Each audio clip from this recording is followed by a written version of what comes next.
Vanilla ice cream తయారు చేయడం కోసం ముందుగా ఒక గిన్నెలో 1 కప్పు విప్డ్ క్రీమ్ తీసుకోవాలి. మరొక కప్పు కండెన్స్డ్ మిల్క్ తీసుకోవాలి. ఈ క్రీమ్ ని కొద్ది సమయం బీట్ చేసుకున్న తర్వాత క్రీమ్ అనేది ఈ విధంగా థిక్ కన్సిస్టెన్సీకి వస్తుంది. ఈ విధంగా వచ్చిన తర్వాత ఇందులో 1 కప్పు కాచి చల్లార్చిన పాలు బాగా కూల్ గా ఉండేవి తీసుకొని వేసుకొని మరొకసారి బీట్ చేసుకోవాలి.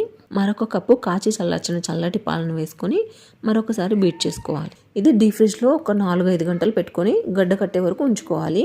4-5 గంటల తర్వాత డీప్ ఫ్రిడ్జ్ నుంచి తీసుకొని మరొకసారి బాగా బీట్ చేసుకోవాలి. మనం బీట్ చేసే కొద్దీ ఈ క్రీమ్ బాగా థిక్ కన్సిస్టెన్సీగా వస్తుంది.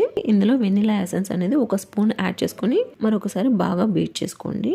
క్రీమ్ అనేది ఈ విధంగా బాగా థిక్గా వచ్చే వరకు బీట్ చేసుకోవాలి. ఈ క్రీమ్ ని ఒక ప్లాస్టిక్ బాక్స్ లో తీసుకొని 6 నుంచి 8 గంటల పాటు డీప్ ఫ్రిడ్జ్ లో ఫుల్ కూల్ లో ఉంచుకోవాలి.